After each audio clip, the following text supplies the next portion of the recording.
glass ceilings can quickly turn into glass cliffs.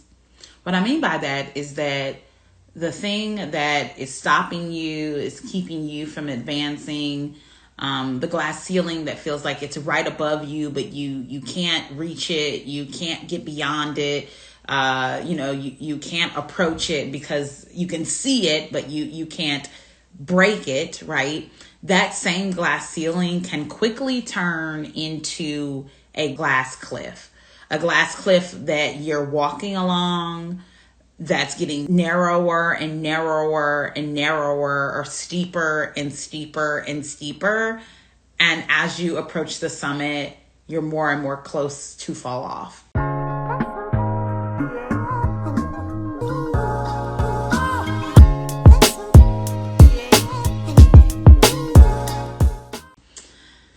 Glass ceilings for high achieving professional women quickly turn into glass cliffs. And I think our most recent example of that is Vice President Kamala Harris not getting, the nomination in 2020 from the Democrats.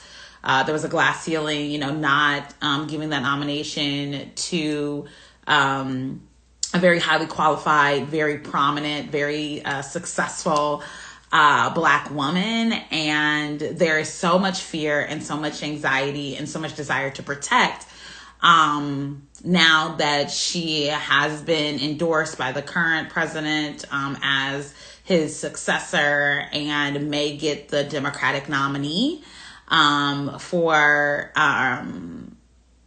the Democrats nominee for president, that there will be a glass cliff that she would be approaching as she ascends to the highest office in the nation. And I think this fear, this anxiety is really pertinent, right? Because this is experience that so many high achieving professional women experience again and again and again. And we've seen this play out, unfortunately, at the highest office years before. And so whether it's the highest office of the land or it's a middle level position in your industry, I want to talk about how glass ceilings turn into glass cliffs and some strategies for you avoiding the glass shattering and hurting you in harmful and sometimes irreparable ways. I'm Ashley. I'm the lead mentor with Mentor Me, and I'm really excited for this conversation. As a career coach and career development professional, I have nearly 20 years of professional experience coaching and high achieving professionals on current and relevant career topics. This is something that I have a lot of expertise in. My educational background is in higher education administration. I have a PhD in the field. And again, I've coached tens of thousands of women in corporate, nonprofit, and educational leadership on how to manage up, how to navigate office politics, how to find and secure higher paying roles, and really how to lead their careers with authority. And one of the most significant barriers for high achieving professional women in advancing their career are glass ceilings, right? This phenomenon that that there's a threshold for which high achieving professional women often can't climb beyond, right? So maybe, they start in the world of work, they earn additional degrees and credentials, and they're climbing. And they have more years of experience, and they start supervising and leading teams, and they're climbing. And they add additional credentials and more experience, and they really drive some significant outcomes in the organization, and they're climbing. And then they get to a point where their head is touching a ceiling. And what's interesting about that ceiling is that it's glass, right? They can see the people above them. They can see people, working and thriving and doing the things that they want to do. They can see them making moves, earning more money, having more impact, but there's a ceiling for them, right? And unfortunately, what's true about that ceiling for them is that they know if they break that glass, they can be hurt, right? Shattering the glass to say, hey, I am qualified and I can do more meaningful work, or shattering the glass and saying, hey, I deserve to be compensated at a higher level, or shattering the glass and saying, hey, there's more value that I can offer this organization, and I want a higher level, higher paying role. Self-advocacy is critical to career advancement, but shattering that glass can be damaging and harmful to the person who shatters it. And even though they shatter it, hoping that those beyond them or those behind them will not be scarred in the same ways, it still can have really negative impacts on the person who shatters that glass. And let me know if you can relate, right? Let me know if at any point in your career you've been asked to, shatter the glass ceiling, or if you have, maybe you were one of the first of many in your industry who identifies as a woman, or maybe you were the first in your industry to identify to be, the first Black or Latinx person in your industry, or, maybe no one in your family had graduated from college and you broke that glass ceiling and now are helping the next generation of your family be college educated, right? Whatever the glass ceiling is, while it is important to break it and to shatter it and to, help our people, whoever those people are, whether that's women or people who are disabled or people who are neurodivergent or people who are queer, helping us move beyond the initial glass ceiling is important. But for the person who actually breaks that glass, it can be really dangerous. It can be really scary, and it can have irreparable damage. And just think about it physically. When glass breaks, right? If you are standing beneath a breaking glass, there's a chance that you get cut. There's a chance that there's shards of glass on your person, right? It's falling glass can be heavy, right? And so we know that there's real physical danger in breaking those glass ceilings. And moreover, what can really be scary is that not only what happens when you sort of break that glass is that you're still climbing, right? So now as you move up, there's shards of glass that are coming out on the side, and you have to maneuver around it as not to get cut. And, if you break that glass, somebody that's standing on that ceiling may move aside and not want to be around you because you're cut and bloodied, right? Somebody might fall through the crack that you've just broken and be angry and frustrated that you breaking in led to them falling out, right?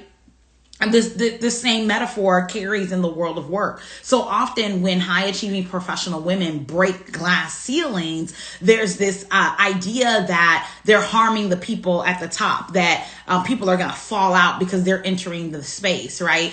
And often, people don't want to see that glass being broke. They want to look at you down below and wave and, thank you for your service, but they're not interested in you going beyond that glass ceiling. And this can be really demoralizing. This can be frustrating. This can be challenging for high achieving professional women in particular, because there's such a desire to advance beyond where they feel stuck. And there's such a demand and a need for high achieving professionals who have great expertise and shouldn't be stuck at any lower level.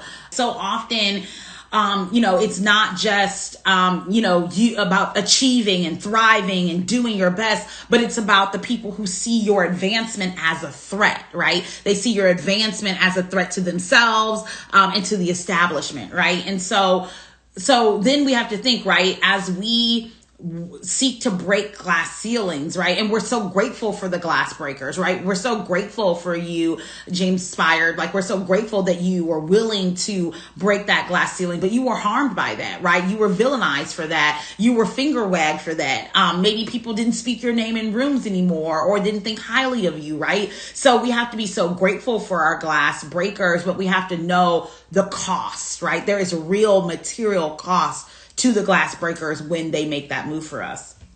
And then, right, as we climb, we break that glass and we climb beyond that glass, what often happens is that then we approach a glass cliff. This phenomenon of the glass cliff is that often when there is a major, is an organization, a country, a employer with a major problem, they will often hire vulnerable populations or bring in, a vulnerable population, often women, often people of color, often marginalized people, to be the fixer, right? They'll call them in and say, hey, we've got this major problem. We believe in you. We believe you can fix it. And without resources, without financial backing, without mental health support and mentors and staffing support, they will sort of push you out on this cliff and say, fix this major problem, without the support needed to actually fix a problem of that caliber.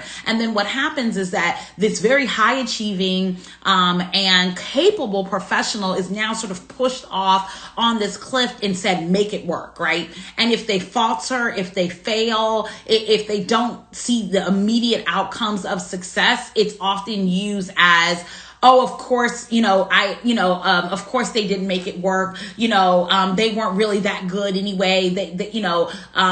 We never believed in them anyway, right? And instead of giving those people proper resources, financial resources, staffing resources, community backing, they're sort of pushed off this glass cliff, and then those who come behind them are also damaged by that, because then it said, oh, this is why we don't hire X. This is why we don't promote X. This is why we don't put X on big projects, because see how they acted last time. See how they failed last time, right? And if you can relate to this phenomenon, feel free to just acknowledge that, maybe you've experienced this too. And it's really damaging because so often high achieving professionals, particularly marginalized professionals, are fixers. They do have high acumen for fixing and solving problems and driving results and getting things done. It's because they've been forged in this fire of glass ceilings and almost falling off a glass cliff in another organization, and they were able to rebound, and they were able to bring the clients back, and they were able to drive revenue, and they were able to retain existing clients, and were they able to do good work, right? And we're grateful for the people who approached the glass cliff and didn't fall off. But how often have people actually fallen off, and then them and anyone who looks like them is further victimized because, see, it wasn't successful when we tried it before, we can never try it again, right? And so the glass ceiling so quickly becomes the glass cliff. And it's really important that high achieving professional women in particular are knowledgeable about these phenomenons and are prepared to protect themselves and their careers from them.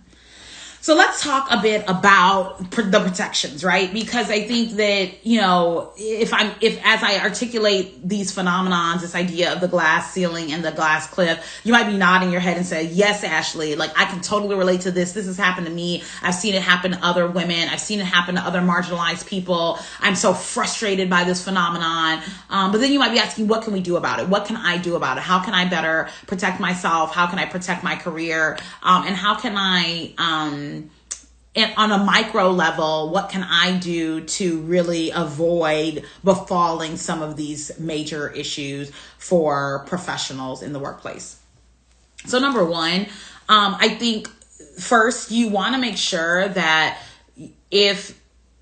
to know and acknowledge the glass breakers before you, right? So as much as you can do to learn the existing organization that you're in, to learn who the glass breakers were, to learn who the advocates are, to learn who the allies are, to know who your sponsors are, to know that if you break a glass ceiling, who would be there to sort of cover you and make sure that you don't get cut, who would let you and welcome you into that space, once you break that glass ceiling, right? Like knowing who came before you and knowing who can sponsor you, cover you, advocate for you, speak your name in a room that you're not in. That's really critical. Doing an organizational landscape and really thinking about the ways in which the organization is primed for glass breaking and the ways in which, like, the level of risk you might be taking in breaking a glass ceiling is really important. And again,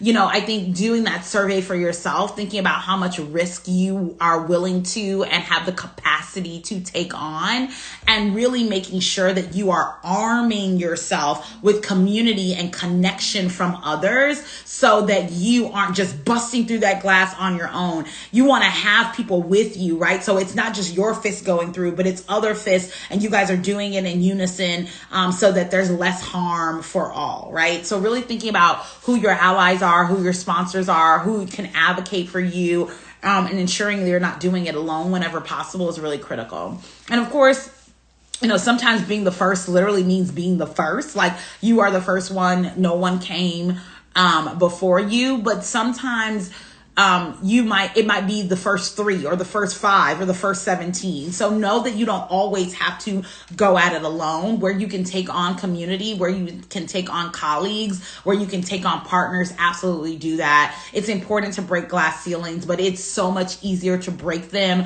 when you're not the only one with the hammer. When it comes to navigating glass cliffs, I really invite you, when you are job searching, when you're looking for new opportunities, if somebody comes to you and recommends you for an opportunity, really survey the landscape and understand what you're taking on if you take on that role, right? Let's say the organization is in major crisis, right? You need to know that, and you need to know and have solutions in mind to resolve those crises if you are the successful candidate, right? You need to have pathways to build allyship and build coalitions and build relationships so that you can attack those problems. You need to have already established relationships with the community and with key stakeholders and with the clients so that you don't fall off that cliff. And you need to advocate for yourself and ask the organization for an anchor. So often, I think especially when it comes to job searching, we're just so eager to secure a role. It's like, I've been job searching for weeks or months or maybe even years, and finally I found a position that's a great fit for me. And yeah, the organization has a lot of problems, and yeah, I'm going to be first in role, and yeah, I'm going to be the first woman and person of color to do this. And yeah, it's an organization that's in a rebuilding year, but I know I can do it. And I love that confidence. I want you to lean into that confidence also when you say, I want to make sure that I'll still be eligible for an annual merit increase in my first year, even if I don't hit all my deliverables, right? I want to make sure that when I'm hired, I'm able to hire 2 assistant directors so that I have a team of staff to delegate to do this important work. When I join this team, I want to make sure that I'm going to have access to professional development and be able to hire an executive coach to help me really thrive in this role, et cetera, et cetera, et cetera, right? And so, when you are taking on new roles, new opportunities, you really want to guard yourself from falling off a glass cliff by asking for support at the jump, right? I'm not a climber, right? Like, in fact, I'm a big scaredy cat. You won't find me, rope climbing or hiking or too much of any of that. But what I do know about people who climb is that when they climb, they put in an anchor. Like, they find a rock that's really stable. They find some ground that won't move, and they put in an anchor. They put in, a hook, so that as they're climbing, if they slip, if they fall, there's an anchor, that's something that's holding them down, right? And I think that so often as we advance our careers, we're not putting in the anchors. We're just climbing. And we're so grateful for the opportunity. And let me be clear, I'm glad that you're grateful, but I also want you to remember that you're a qualified and capable professional. It's no wonder that they hired you. They're not doing you a favor by hiring you. You're doing them a favor by saying yes. And when you accept that favor, and it's not really a favor, obviously you're being compensated, it's a job, but when you say yes with the boldness of, and here are the anchors, and here are the supports, and here is the compensation, and here is the things I'll need to do this work well, right? Here's what I'll need to do this work well. Right. And certainly we want to be compensated well for our work, but it's not always about the compensation. baby, let me tell you, it's not always about the compensation. Sometimes it's like, I'm going to need an executive coach to support me. And so I have a professional development budget of this so I can get the executive coaching that I need.